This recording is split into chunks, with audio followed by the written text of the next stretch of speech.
Hi, last week I travelled to Melbourne to meet with Kym Cheeseman from the Athlete Brand Academy. Kym's background is in sponsorship. However, what she's done and created recently is a athlete and parent look at athlete management and commercialization. In our conversation, we unpacked so many different aspects around modern performance, athletes, and what's going on in today's professional world. Jump into this podcast and listen to how Kym and I walk through what every athlete and their parent needs to know, even if you're in a sport that isn't sponsorship driven or agent or manager controlled. Because there's something in this podcast for absolutely every athlete and every parent. So, enjoy the podcast, enjoy the conversation. If you're watching this on YouTube, please like and subscribe. If you're listening to this on one of our streaming services, make sure you connect to us with our Brain in the Game podcast. Dave's a high-performance sports mind coach, helping athletes, coaches, parents and crew do it smarter in their sport. Any sport, any continent, if you want to learn what it takes to turn athletes into champions, then buckle up your boots, strap on your helmet and take a deep breath as we dive into another episode of Brain in the Game, as we unpack the mental strategies to perform smarter in and out of the arena. Slide, please. Okay, great. So we get to finally sit down and officially have this conversation. We've been having chats for a few weeks. Yes. And I wanted people to know how we got to know each other and where this relationship has come from. Obviously, you know my wife, Linda. Yes. From a lot of other things you guys do together. Yes. But it's our love of sport that's kind of hijacked that relationship 100%. a little bit. Yes. Yeah. So Linda's now on the outer. Yeah. I think we both are so passionate, not only about sport in general, but working in sport. And we kind of both come from a different angle to what the traditional sports professionals are, I think. Yeah, absolutely. Do you want to let everybody know what you do and why you do it? Yeah, absolutely. So I have online education programs specifically designed for parents of young athletes who are going through a high-performance pathway of sorts, aimed at, they're around 15 to 20 years old, to help support parents and their children to be able to create a personal brand for themselves that can be used on the field and also off the field in their future years, whatever that looks like. I created these programs because there was a huge gap, education gap in sport for poor parents. Like, I'm a parent of sporty kids, so I come from quite a few different angles of understanding this gap and this need for support of parents, because what they don't know, right? So this is where I've very passionate about looking after parents so then they can look after their kids, so they can do their sport. And it's a different world. Like I always tell my clients, I've been involved in sport for at least 120 years now. It just feels that long. Yeah, minimum. Yeah. At high performance. But it's so different today compared to when I started back in the 1970s. Yeah. Everything from the normal traditional sponsorship, the branding, which I guess has been not a lot different over the years. Yeah, okay. But with social media now and a much lower level of athlete having to know. Yes. I remember when I get what you're I saying. first competed internationally and they put me in front of a BBC camera. Oh my goodness. How did you feel? Like, what? Oh, I was petrified. I was way more scared of talking to a camera than I was swinging around a high bar. Yeah. But no one gave me any kind of prep or training. It was Okay. just kind of, okay, you just done this. Now you need to stand in front of this camera and tell everybody what you've just done. And it was incredibly daunting. So what was it? What was the thing that you're afraid of the most? Like, was it saying the wrong thing, or was it the perception of what you'd come across as on camera? No, I don't think it was. I was quite an arrogant athlete. I don't think it was a perception of you how. kind of have to be as an athlete, though, absolutely. I think. I think it was more of I didn't know what was coming. Yeah, okay. I'd not been exposed to that. Okay. In sport, you spend a lot of time preparing for the unknown. Yeah. But when you get put in front of a camera, for the first time. Yeah, it's so And daunting. they're standing there doing the whole counting in for you, knowing it's going Oh, wow. live. Yeah, You okay. kind of go, I don't know what's coming. Yeah, So okay. that was daunting. Yeah. And I think that's very much hasn't really changed. I No, speak to a I lot of agree. athletes who, Yeah. when they get put in front of a camera, that I'd much rather be on a pitch. Absolutely. But I think the challenge we're seeing is a normalization due to social media Absolutely. and the Yeah. expected standards. Yes. I have Yeah. a lot of young athletes who will say to me, everyone's so good on camera. They look so great. They've got these Yeah. filters. They're on the camera all the time. Okay. And I'm not. I'm in a gym. I'm on a Yeah. poolside, and I don't do those kind of things at the same level. Yeah. So I do think that understanding how to present yourself Yes. has become a new thing. And I think, do you think as professional athletes or those athletes coming through a system, they're drilled so hard on their sport that they have an expectation of themselves then across the board of all aspects of their life that they can't meet? 100%. And I'll often say to them that just because you're a champion in a competitive arena, there's so many other areas of life that we've got to 100%. work on. Yeah, And absolutely. you've got to learn new skills in. Yeah. And this is just another skill. Yeah, and it is. You're right. And it is being able to have a public persona is just another skill, and honing those moments. And it is a confidence thing as well, I think. And that's one of the things that I like talking about is it's just a way of creating a confidence. So that they're so confident on the field. And I see this as well with young athletes. What they do in their sporting arena, whatever that sport is, they are phenomenal. They're so confident. They're so natural. Like I'm in awe of these, 18-year-olds and how they present themselves. But then come off that field, they may be really introverted or, really shy and unsure of themselves. They're two different people, I think. Yeah, absolutely. And I think we as coaches encourage that. Ah, okay. I think the challenge is there's a huge focus by high performance coaches that Yes. this is who you are, this is your identity, this is what you're good at, Yep. and they forget there's other layers to Yeah. that. Yeah. You know, And subconsciously, do you think these coaches do it? Like they're Oh, not absolutely. actually saying that black and white. It's just that subconscious kind of how they're coaching those athletes to get rid of all that other white noise, I guess.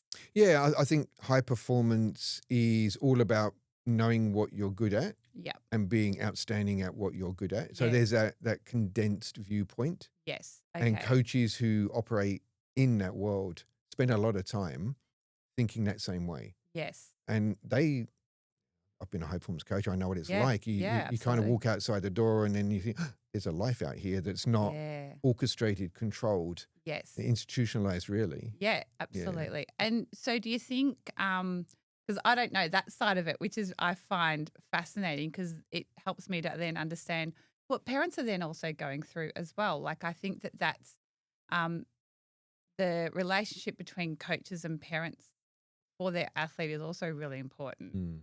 And I think sometimes perhaps coaches don't understand that parents don't know. Yeah. Like they don't know the intricacies of that sport. They just do their job, get their kid on time to where they have to be, feed them, make sure they're sleeping well, all those sort of off-field efforts. But there's sort of that conduit that's not quite there yet, I don't think. I think that's the grey area between amateur sport, which we all Yeah. get in for fun, Yes. and parents join in that same environment. Yeah, yeah. And then you've got the other end of the scale, which is high performance, Yeah. and everything is orchestrated. Yes. Yeah. Everything is so That's such a good word. refined. Yeah. But there's a gap in between. Yeah. And we talk about tipping point athletes, but there's also Yeah. tipping point parents. Yeah, absolutely. And I think that's the area that you're really addressing well, Yes. is that tipping point parent, Yeah, absolutely. because they don't know. They don't know. No. Athletes would have a better idea because they're immersed in that world and they're looking up to their idols. Yes. And they see how they do what they do. So they've got a really good working model to try and copy. Yeah. Parents, we don't. No. We don't have any. All we hear about is the bad model. Yeah. The parent screaming on the side of Yes, the pitch, or that's the it. parent who loses it at a competition and been Yes. banned.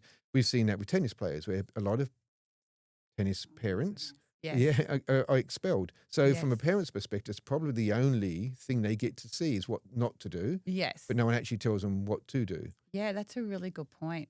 Do you think there's a certain sport that has parents that behave the worst? Is that a Well, funny question? as a in an effort not to isolate myself from any sport, Yes. no, actually, I think they've all got their own uniquenesses. I think Yes. sports where athletes start younger, Yes. we tend to see a Ah, much more prolific amount of parent involvement okay. because they start at a much younger age. They're like, Yes. as a gymnast, Of I was course. I was quite old. I was 7, Oh, wow.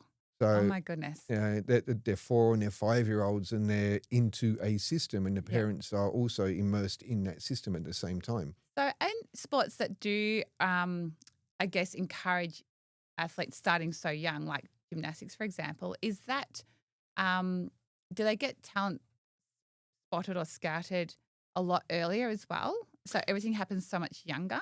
I'll tell you a really quick story. I went to compete in Russia. Yep. And I was in my teens at this Oh my point. goodness. And we walked into one of their top gyms, and there was this little group of kids sitting on mats. Yep. And there would have been about 30 or 40 of them. And at the time, I didn't pay a lot of attention. I was just looking where I need to put my bag down and start warming up. Yep. And I asked one of the other Russian gymnasts, what are they doing? Because they were being picked up and moved out. So it was almost like an area where they were just highlighting where they were going. Yeah. Okay. And he said, oh, they're deciding their career. And these kids were like 4 or 5 years old. Oh my goodness. And I said, what do you mean they're deciding their careers? And he goes, oh, they're looking at their body shapes. They're looking at their family style. They're looking at their the way that they hold themselves, what they're good at. And they're deciding, are they going to be a gymnast? Are they going to be a runner? Are they going to be a whatever? And it reminds me of like the Harry Potter sorting hat. Yeah. Yeah. But that's what they were doing. Absolutely. Yes. That's exactly what they were doing. They were just at Wow. that stage allocating what they were going to do for the rest of their career. And who were the people allocating for these kids? So I don't know what their actual role Roles was, were, but there would have okay. been like coaches, Okay. probably biomechanics. They would be looking Yeah. at the body shapes, the Right, body okay. types. Yeah. High performance coaches are those kind of things. Yeah. Yeah, I want that one as a gymnast look. Wow. So I think that was going back in the early 80s. Yep. I'm not sure it'd be a lot different now. Yeah. Okay. But if you look at Western society, we got kids who are each week they might be doing OzTag. Yep. They might be doing gymnastics. They might be playing softball on the weekends. Yes. There's so many different sports that they do. Yes. And I think this is also where parents get challenged because they want to Yes. give their kids the best opportunities and Yep. get them out there and go, what are you good at? What are you passionate Yeah. about? Absolutely. But they also miss those early on-ramping for high-performance programs. Oh, okay. Is that do you think that's across the board? Because I find so if AFL is probably a good example for me. Um, so like they can't get drafted until they're 18, unless there's a dispensation along the lines. So that's an interesting counteract from what you've just said, isn't it? Is that one sport recognises that they aren't ready, whether it's emotionally, physically, still needed to do school, make that as a priority. So they won't get drafted until they turn 18 is kind of their point. That might be more because it's more of a combat-based sport, really, isn't it? Good It's point. Yeah, high good impact point. sport. Yeah, absolutely. You look at a lot of gymnasts, Yep. and by the time they're 18, if they've not hit international by the time they're 14 or 15, they're probably not going to. Yeah. So a lot of them retire in their early 20s. Wow. So I think it's just different ends of Yeah. the development process. Yeah, okay. And hence going back to what we're talking about parents, I think parents are a lot more involved with They the kind of have to, don't Yeah, they? absolutely. They're still babies. Yeah. So do you think as a gymnast, I think that's really fascinating. Were you ever taught about what to do after? No, not Because at you're all. so young when you retire. Yeah, I retired from injury. Yep. And I remember I'd had an injury for a while. I Okay. hadn't told anybody about. Yeah, that And happens a lot. Is It that happens right? a lot. Yeah, Yeah, okay. you don't want to not get selected. You course. think, again, this is during the 80s where it's Yep. a sign of weakness. If you Yes.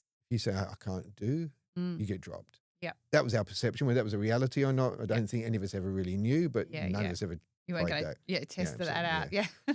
Yeah. And I remember going to see the surgeon, national Mm. surgeon, and he Mm. just said, "That's it, you're done." Goodness. And I had no plan B. And that was just it. That was it Like from that overnight. day. Over what? Within 5-minute conversation. Oh That's my it. goodness. Yeah. I couldn't And imagine that. it was a 3-hour travel up there and a 3-hour travel back. And in that Mm. 3-hour travel back, I'm thinking, what do I do the rest of my life? Yeah. I have no idea. Yeah. So we're not, I don't think back in those days we were taught. I think there's a lot more education now and there's I a lot agree. more Yeah. opportunity now. Yeah. I think athletes are aware of the window closing, Yes. whereas I was probably a lot more naive Yeah. to that. Well, you're so focused on your sport Hmm. that the big picture just is not there yet. No. And I think that's I find that really sad because I think that there's so much opportunity for athletes. And I think you're right. These days it is more of a business and in a good way. Like, and I think talking about creating a business around an athlete's journey and their talent is it should not be a dirty word anymore. No. Like, I think it's setting themselves up for longevity financially and also, what that plan B could look like after their career. And I think that the more we get to talk about it and the more we talk to their influencing people around them, whether it be their parents, their grandparents, whoever that looks like, I think that's a conversation that we need to keep talking about and keep educating around to ensure that they have a great career after their sporting career, because it's probably one of those niche careers in the world that is so short term and so you just don't know what's going to happen tomorrow. Whether Yeah. it's injury, you get dropped, someone better comes through, you're not needed in that team or that sport anymore. Like, it's such a fine line. Yeah, I agree with you. And I think the key thing is our sporting careers really are no different to our university career. Yeah. Yes. You're learning skills that you can't learn anywhere else. Yes. And they are really valuable skills. Yes. Communication, orchestration, performing in front of people, all Yeah. of those things Yeah. that you just don't learn from a book, you learn from experience. Yeah. So it is our version of university, I think. And, Yeah, and that's I a agree really with good you. analogy. Yeah, I absolutely. think having a business mindset around that Yes. is so critical. Yes. Which kind of brings me into what we were so down the rabbit hole when we were talking the other day was agents and managers Yes. and the difference and the reality to those. Yes.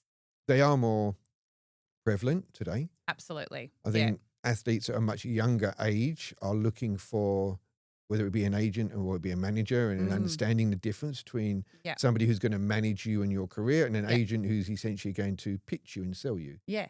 Yeah. Um, So what do you think, what is your definition between a manager versus an agent? mm.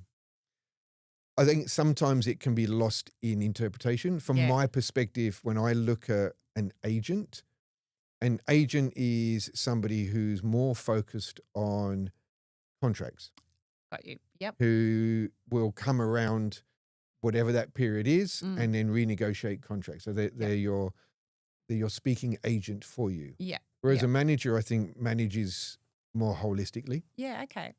and they do those same things, but probably at a much deeper level. I would, from my experience. Yeah.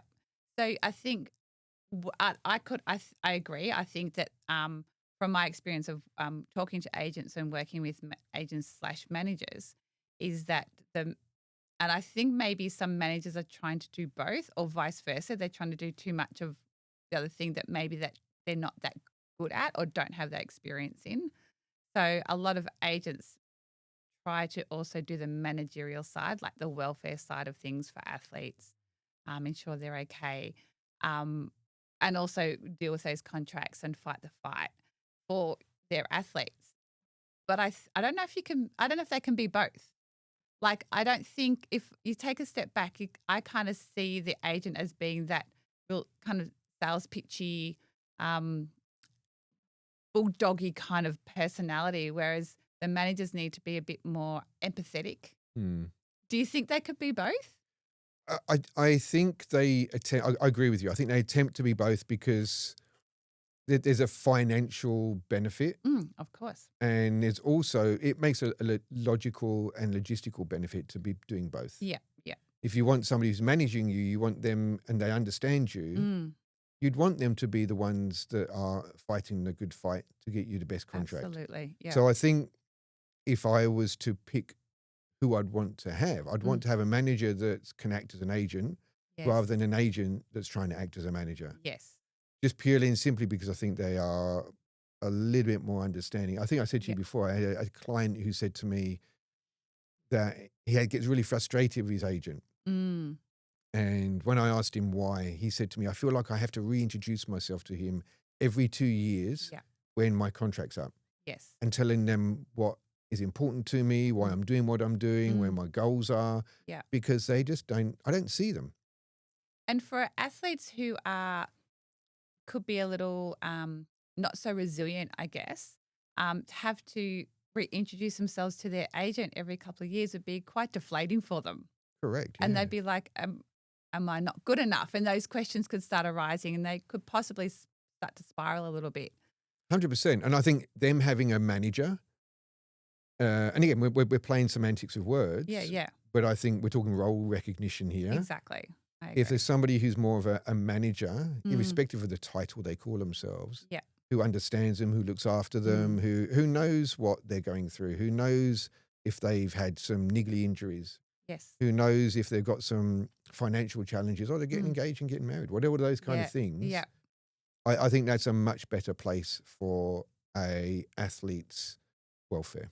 Yeah, I agree. I think that my experience of talking to quite a few managers / agents, I keep saying that because they'll call themselves something different every time I meet them. Like we were saying the other day, what they promise and what they could actually deliver, I feel are two very different things. So I think if, being a parent experiencing talking to managers and agents, I just keep thinking if they're trying to manage 40 to 60 other athletes, which in reality that's what they're doing, that one person, how are they actually going to be able to give each athlete the time that they're promising? They just don't have the hours in the day. So I just don't, and I think that's my big question mark. And that's where, a lot of people do talk to me about helping them how to find an agent, not to find an agent, but what to look for in an agent or manager. And so what would be your sort of top 3 things that you would, recommend to athletes when they have these conversations with you? It's interesting. I was just about to ask you exactly the same question. You go first. I'll go next. From a high performance perspective, and I think there's 2 different sides to this. From a performance side, what you're looking for in whether it's an agent or a manager, really is somebody who's committed to you. Yes. Yeah. They're in it for the journey, and every athlete will tell you that there's the ups and the downs, whether there's performance ups and downs, whether there's recovery from injuries. All of these life experiences that they go through can impact their performance. And having a manager that gets that and can not only help you navigate that, but can give you a kick in the backside if you need it, or put their arm around you if you need that. Yeah. Yeah. So I think that's, for me, probably the priority. Finding somebody who's committed, and it's not a numbers game for them, but it's a journey game for them. Yeah. So you mean in the sense of they're in it for the length of that career. Like they're not going to sort of go, oh, well, you're not performing, we're going to dump you, so to speak. And it can be that harsh, I guess. Absolutely. Can't It happens all the time. Yeah. And you don't want that. And as a parent, like I've put my parent hat on now, as a parent, that would be heartbreaking for your young athlete, knowing how, they're just trying to get on that field, trying to be chosen every week to perform, and then having that other side of the off-field component to worry about as well. That's a lot for a young person. And that is really where I get quite empathetic and towards these scenarios, I think. And for me to answer my question to you is that so I've been going through it with my son, and I said to him, because he's a huge introvert. So such a wallflower. So for him, I was going with him to meet all these people. And I said, this is not about me. This is about you. So you need to be able to pick up that phone and comfortably call this person whenever I'm not there, because they are your other objective person to talk to outside of, parents and things like that. So for me, choosing a manager agent is someone that they can relate to, and can be understood, I think is really important. And like, as you said, be able to understand the athlete, like their idiosyncrasies, their personality, what they're willing to do. Also, I think that was another big thing that was in my mind. They needed to be able to understand from a commercial point of view what that athlete is willing to do. Yeah. So if it's no good getting this huge big sponsorship deal and asking that athlete to then do 10 pieces of content over the year and get in front of the camera when they just can't do it.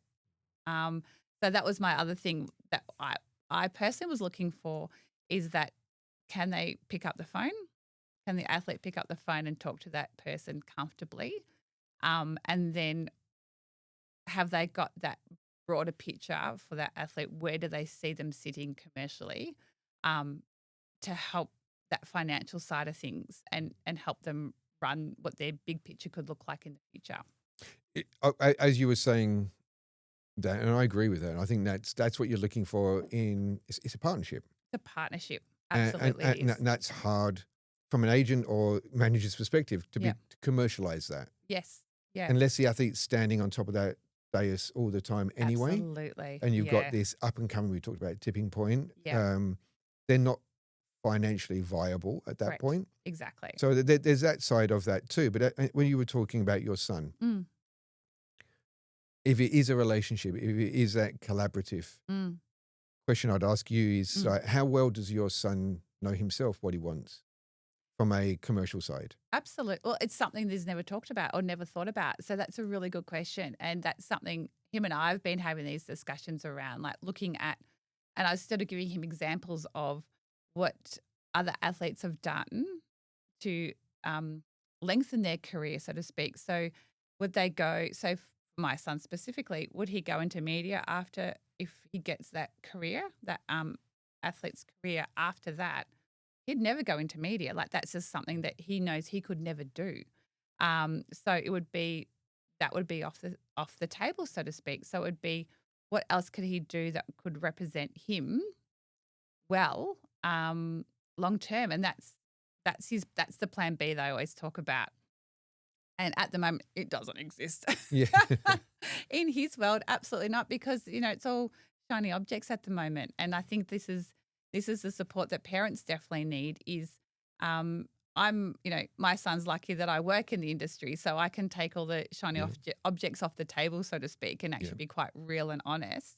Whereas a lot of parents don't have that knowledge. They are, tradies or teachers, or, I just happen to have a kid that's really good at a sport, and they don't have, the knowledge that you and I have, or the experiences that you and I have, to actually be a little bit more, or a lot more objective. Yeah.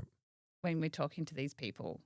And that's an interesting point, because when you think about a coach has an athlete who, as a byproduct, is a child. Whereas a parent has a child who is a byproduct as an athlete. Exactly. And then you've got this management or agent sitting in the middle of both of those, because he's or she is navigating both of those. Absolutely. So just going back to the point I said about your son knowing what he wants, I think that's a huge component to selecting an agent or a manager. Biggest question. Absolutely. Yeah. I couldn't agree more. Because if he does want to get into, say, tech development of equipment, you're going to want an agent or a manager who's got tentacles into that world. Yeah, that's a really good point. Absolutely it is. See, I'm learning something. Yeah. I love it. And it is true. I think that knowing, and this is, working with parents to work with their young athletes to get them to understand themselves better and know themselves more off the field. So then it's nearly a 50-50 relationship. Is, they've got their sporting prowess, but then they've also got their side off-field interests and loves. And as a healthy person, you kind of don't want them to have both, I think. Balance, right? Yeah, absolutely. So when it's going well in training, they've got the headspace to deal with things outside and vice versa. Yeah. Yeah. And do you do a lot of work with that as well, with working with your athletes? Yeah, I've been very selective on the athletes I work with Yeah. because I want to be able to support them if they are having challenges Yeah. outside of their Okay. sport, and help them navigate those things, whether they are looking at different kinds of education or what their Yes. post-career looks like, Yeah. or whether they're just dealing with family issues. A lot Yeah. of them are on the road a lot. Yeah. Which is And hard. yeah, absolutely. Whether it's partners or parents that just don't understand, or siblings. Mm. Why is my brother or my sister getting all the attention or the Yes. money or the Yes. interest? Yes. So all of those things play part in the dynamics. Yes. It's not just what happens on the competitive field. Exactly. There's a lot that goes on. Yeah. I just want to circle back to something you said before that just reminded me when you said that you're an arrogant athlete, I guess. I think that that's the quality that all athletes need to have. 100%. They need to have, because when you're saying about, siblings and things like that, I think athletes, if they can, they need to be able to shut that out and be quite selfish, and then have that arrogance that they're going to do well, and just have that. Is it arrogance or self-belief? Well, I think it's both. To Yeah. be honest with you, I think arrogance gets a really poor rap. Yeah. I think if you go out to compete and you don't believe you're the best out there, you won't be the best out there. Yeah, absolutely. So there's an internal arrogance. You Yes. don't want to be externally arrogant. Yeah. You want to be humble. Agree. Yeah. But on the inside, you got to believe it. Yeah, absolutely. And self-belief is one of those things that is really tough to build Yes. because it's 100% reliant on you. Yeah. And I think it's also a lot, in Australia, tall poppy syndrome is Yes. huge. Yeah. And I think we, like for our generation, we suffer from a lot of that. And I've been very careful with all of my kids not to project that onto them as well. Like allow them to have that self-belief and that healthy arrogance. Yep. To do well. And that's good. And be proud of yourself, and not listen to that white noise coming in, that you're not allowed to celebrate that you are good at something. 100%. I think it's, having lived here in Australia now a long time, I Yeah. went from the UK to the US, lived in the US, and I came from the US to Australia. Amazing. And the tall poppy syndrome is a real thing. Yeah, It I agree. really, really is a real thing. And in high performing sport, I think it's probably one of the most insidious things. Really? Yeah. Okay. Interestingly, in the UK, we have that stiff upper lip thing. Like, Yes. just be quiet and get on with it. Yeah. And that probably what cost me my career, Yeah. Okay. because I didn't want to step up and say, hello, I'm injured. Yes. Just get on with it, just train. Yes. And I just compounded my injury. Yes. So I think every country, even the arrogance of the US, Yes. like I love the fact that they tell all of their children, you can be anything you want in the world. Yeah. Love that. I absolutely love that. However, agree. with that comes a huge amount of expectation. Okay. So you get this huge divide. You get athletes Yeah. who aren't performing particularly well, Yeah. not only feel that they're letting their family down, but like their whole national Community or something. Yeah. Okay. absolutely. So I think there's good and Wow. bad in all of those different. Australia here we have that tall poppy, but we also have that the underdog.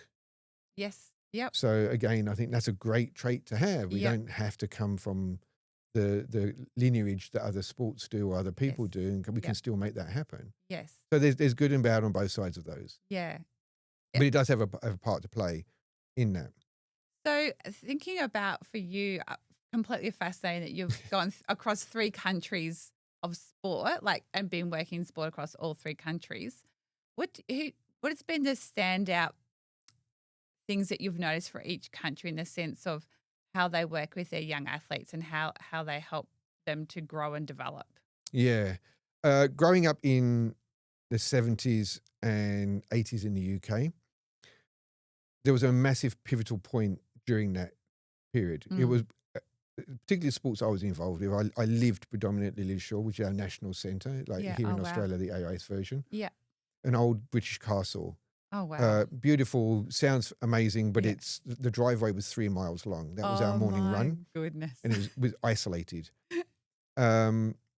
So during that period, we went through a huge transition where us as a sport wasn't performing particularly well. Okay.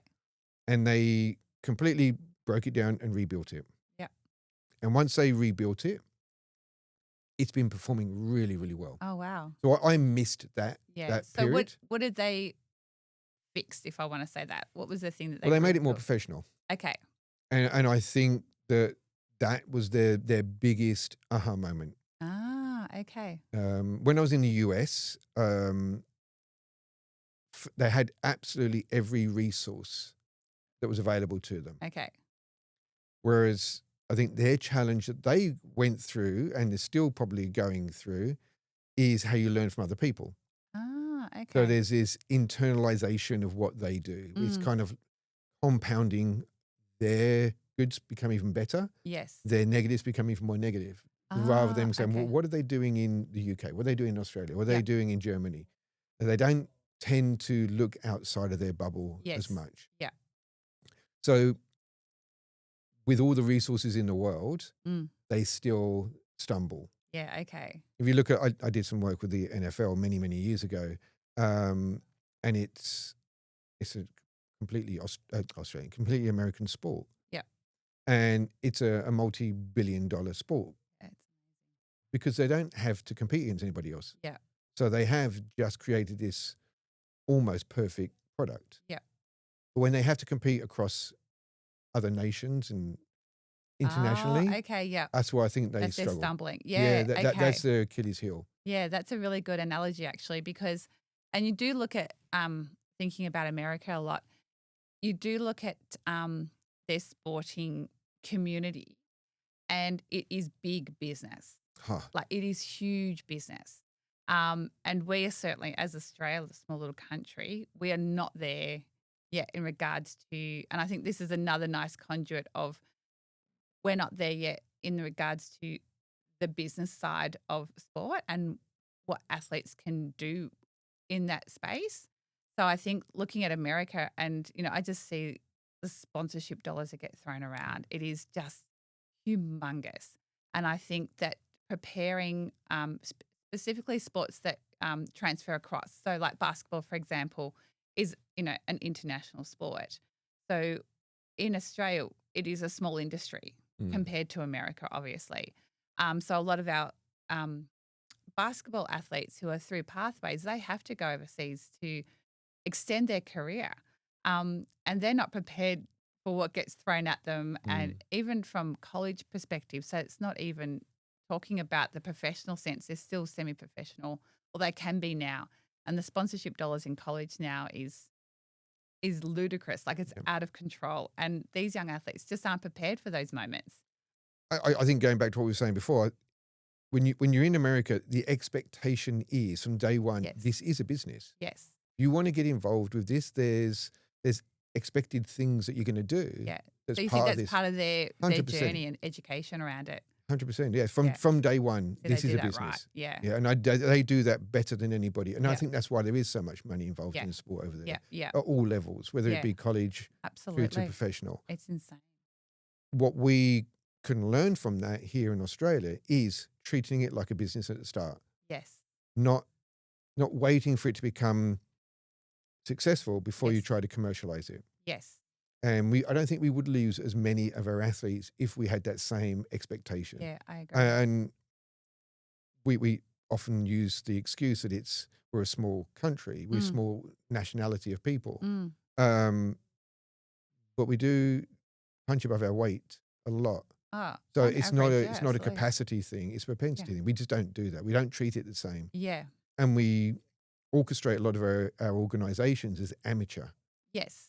I was going to ask you that. Do you think it's a mindset thing 100%. in regards to a couple of points, I guess, exactly like what you said, it's considered amateur. So therefore that mindset is it's for fun. Yep. And then also. And it's okay to make mistakes in it. And it's okay to make mistakes. And that comes back to those expectations, doesn't it? Yeah. And I think also, I'm wondering if it's also then treating it amateur, but then also it's the parents' mindset of I want to keep it fun for their kids. So how would you mitigate that, I guess, going, you want to keep it fun for these younger kids to come through to the point they still have the passion for that sport, until it is that tipping point? Good question. And I actually think the answer to that question is it shouldn't be a tipping point. It should be a steady growth. Yeah, all the way through. All the way through. That's a really good point. Yeah, And absolutely. the other part of that is I don't think it shouldn't be fun. It should always be fun. Yeah. I always say people all the time is this better than having a real job. Yeah. Every day, right? Yeah. It's hard work. It's hard expectation to do the right thing, but we choose it. Yeah, absolutely. So it should be fun. Yeah. And there's always going to be tough days. There's always going to be tough periods. Yes. But the reality is we're doing something that's pretty cool. It's about looking for the best versions of people. Yes. So what I think the mistake we make that we should learn from other countries is one, using the UK and the US as examples. Yeah.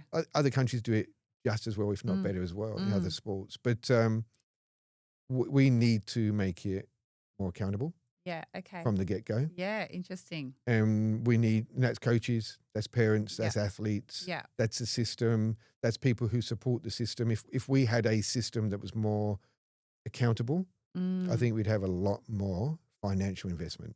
Yeah, across the board. Across the board. Yeah, kind of most sports. Yeah, I think every sport. I think even if you look at Little League in America. Yes.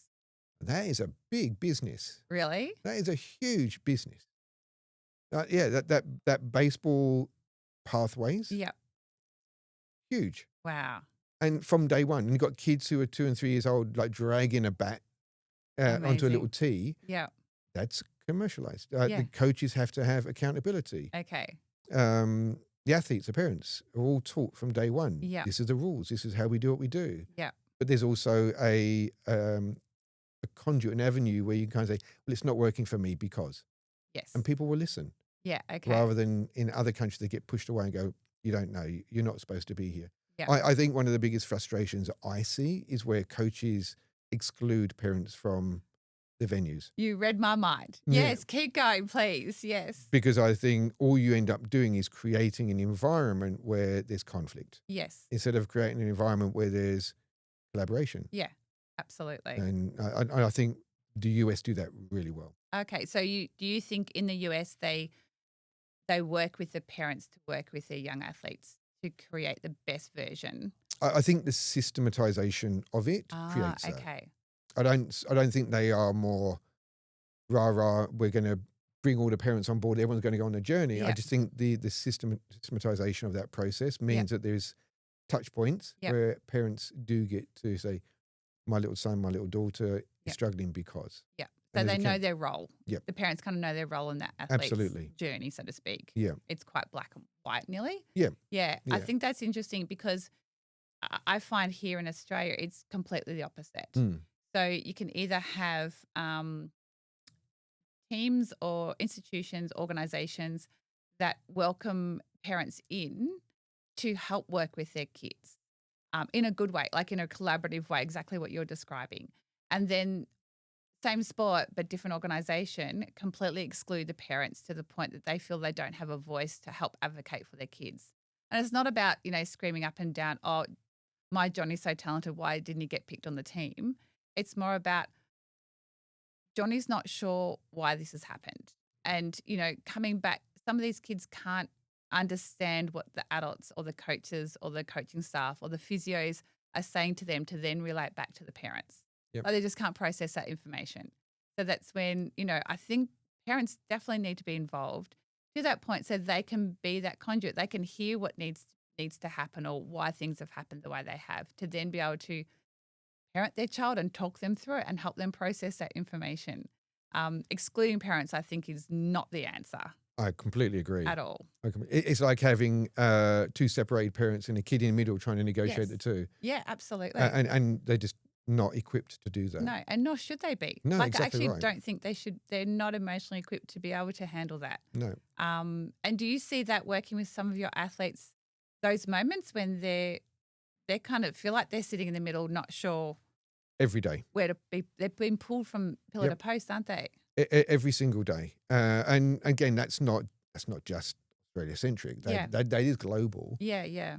But I just don't think we have the systems to to navigate that Yeah, here. okay. And so I think it festers and gets bigger than it needs to be. It really does. And Yeah. I see that a lot. Like that's probably the biggest thing that I see the negative side of sport as a career is how the parents get pushed aside or um, aren't aren't included or thought that they're not needed. Mm. It's like the coach or the coaching staff or that organization's like, we've got this.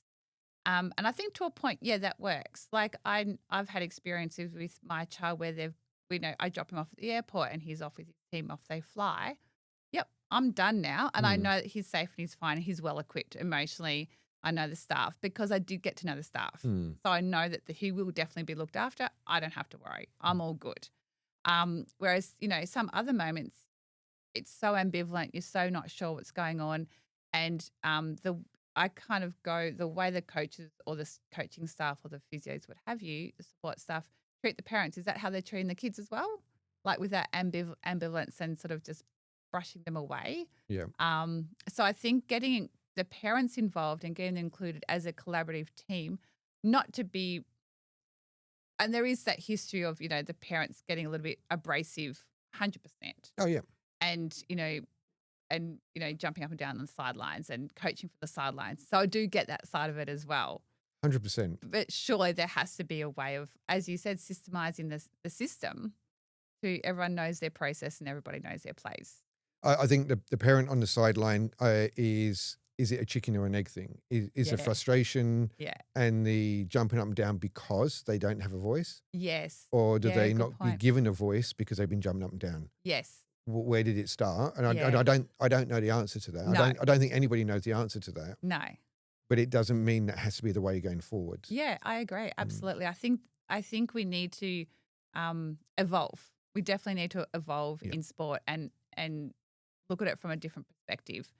Consider to help Australia get ahead of the game, so to speak, because we don't consider, as you said, we don't consider the kids being able to make a good career out of what they got because we're still sitting in that amateur space. And to bring all this back, I think that's exactly what the role of a good manager is. Yeah, great They point. they probably are that middle person, Mm. kind of go, hey, this is what the coach is saying, this is what the athlete's saying, this is what the parent's saying. What's the right thing in between? Yep. No, I think that I think that we both are really passionate about creating a space for these young athletes to be the best that they can be, to help them to perform to their best ability and reach the heights that they possibly could. Yeah. In order to do that, it's about getting those agents and managers involved in a healthy way and then getting those parents educated up to be able to be that conduit with everybody and ensure that, because at the end of the day, as a parent, you just want to look after your kid Yeah. and give 100%. them the best opportunities they possibly can. And you Yeah. don't want to, and a lot of parents don't want to make mistakes and they No. want to be able to answer your sporting child's questions or, if they're upset by something or they're not sure which decision to make, you want them to be equipped with the knowledge of being able to make those decisions. 100%. It's, again, we go back to high performance. Everybody is in their lane. They know what they're good at. Yeah. And they become experts at that. Yeah, absolutely. So you talked at the start about your courses that you run, and Yeah. they cover a lot of these things for parents, right? Yeah, absolutely. So I've been asked to work on a program for how to choose an agent. That's not there yet, but my other my absolute main program is about creating a personal brand. And that's more about helping parents to understand what that means and then to help the child discover their idiosyncrasies and what makes them different and to actually lean into that and be proud of that. And so it's not about just creating this weird personal brand that, to stand out from the crowd. It's just about being authentic and leaning into who they really are and why they do what they do. And then it helps the parents then understand their children a little bit more as well. And I find that, working with parents and their young athletes, they kind of discover more about each other than what they knew. Yeah. So the young athletes kind of begin to understand their parents a little bit more and why they do what they do, and they're not that annoying parent anymore.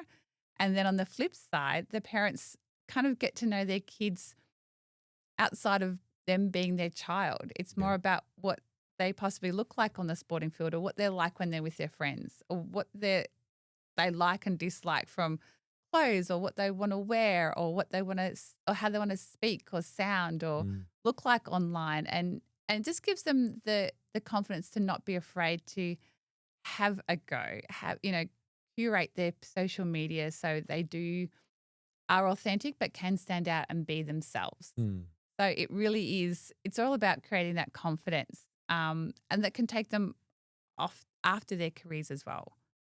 You spoke at the start about sponsorship, Yes. and we've spent a lot of time talking about athletes and parents and coaches. Yeah. From a commercial perspective, Mm, and I know this is going to be different for each sport of course. because there's different commercial agreements with each sport, whether you're on a Saturday night on the TV or Yep. nobody gets to see you unless they turn up at an event. Yeah, yeah. What's the missing ingredient? How do we get better interactions for corporations? I think it has a few elements, and it is a bit of a piece of string question from my perspective, in the sense of, I've sat in sponsorship and sponsored athletes from Olympic level down to community level, and the biggest gap that I noticed from that experience was the fact that they didn't know they had to give something back to me. It sounds really obvious. However, a lot of the kids and athletes, Olympic level, they've kind of been around the traps obviously a long time, so they sort of knew what they were talking about. And you drop down to that next national level, and then down to the community level, they just presumed they were getting some cash and some product, and yay, away they go. They didn't realize, even in their contracts, it was very specific, but they sort of didn't realize they had to get that return on investment. So from, like, they had to, mention the name, they had to tag us in social media posts, had to wear the gear and across these moments. They just thought they just didn't take that seriously, hence the amateur thinking compared to the business thinking. Yeah. So I think in saying that, I think then looking broadly, perhaps a lot of commercial entities who have tried and tested sponsoring athletes have been burnt. Yeah. So now that dollar is not there anymore, they're just spending it in some other marketing role, because it is a marketing opportunity for commercial organisations. So if they've been burnt and that didn't work, maybe they're not going to try it again. So it's all about ROI, isn't it? And Absolutely. predictability of that ROI. Yeah, and expectations. Yeah. That ROI has to be there, or what's the point? Yeah. So, It's a donation. or it's a donation. Yeah. And that's different. And I think That's a lot of different. athletes see sponsorship, whereas commercials see that's a donation. Yes, exactly. So that's a conversation, isn't it? So Yeah. whether that's the parent knowledge of understanding that, if they haven't got that manager yet, or then it's the manager's role to have that conversation of, we've got this on the table for you. It could be, I'm saying, a $20,000 commercial opportunity that would be over 20 grand each year for 3 years. However, this is what you need to do. And then it's that conversation, and it's very black and white. And I think that in Australia specifically, this is not talked about enough. 100%. And I think that that's our gap, and that's where we need to generally educate both sides, educate commercial in the sense of, okay, this is from your perspective. Is it a donation? Is it a sponsorship? What are your expectations? They're 16 years old. This is what their capacity would be. Outside school, outside, also looking at who they're representing, because they could be representing an organisation at a national or state level that has their own sponsorship. So there's all those little intricacies as well that are contractual. Yeah. And, people can't break their contracts. No. And then you just get that bad name, I guess. So there's a lot of education there. There's a big lack of education on both sides as well, because there's a unspoken expectation that everybody knows what's going on. Well, I was just going to say, I don't know any parents that, unless they're lawyers, that are across contractual agreements. Absolutely. And then all of a sudden you've got the most important thing in your life, your child or your daughter. Yeah. and their contract, of course you're going to be very defensive. Yeah, absolutely. Yeah, absolutely. And that's a really good point. And at what age should you be looking at commercializing that athlete? I think that's another conversation also, in the sense of when's too young to expose them to that business side of things, or when he's at that tipping point when you go, this is a great opportunity, let's take it. I know in the experience in AFL that I've been having, they don't talk about commercial entities or commercial opportunities for a couple of years. They just like get that football right. Yeah. And then what that looks like is then we'll look at commercial opportunities moving forward from there, which I like that model. I think that fits nicely I agree. in the process. So it gives those young athletes the time to mature, to feel good about themselves, to find that confidence, to be educated and learn and understand what that commercial side could look like, where those sponsorships can sit. That's a really good point, because if they're not performing and they won't get sponsorship, Correct. and then they worry about the money, not worrying about the performance. That's right. So there's a vicious cycle. It in that. is. I just want to touch on one more point about the expectation. I've been in a lot of national teams. Yes. Okay. So this would be interesting. Go for it. There's this expectation that everything's free. Yes. And when I was competing, again, back in when dinosaurs were around, we were given a small amount of our kit, but we still had to supply a lot of the other things that were unique to us. Yes. So we didn't get like strapping tape. We didn't get those kind of things. That we'd have to go and buy those ourselves. So I think we probably had a better understanding of when we did get, whether it was shoes or tracksuits. Wow, that's special. That's really cool. Yeah, absolutely. Coming from working with some high-end national teams where you get there and you just get a suitcase of all your gear Everything. in it. Yes. And then at the end of that tour, you just ditch that. Yep. And you'll get another one the next tour. Yes. I think there's a gap in that too of education. It's great to get to that point where you're not having to supply, and nor should you have to supply. Yes. Your kit. I agree. Yeah, I agree. But when does that tipping point from you've got to buy everything, yes, to all of a sudden now everything's free? Yes. And again, we're talking about this bridge between. Yeah. And I think what the AFL do is better than probably any other organisation in Australia. I think so. Yeah, I think they've got it right.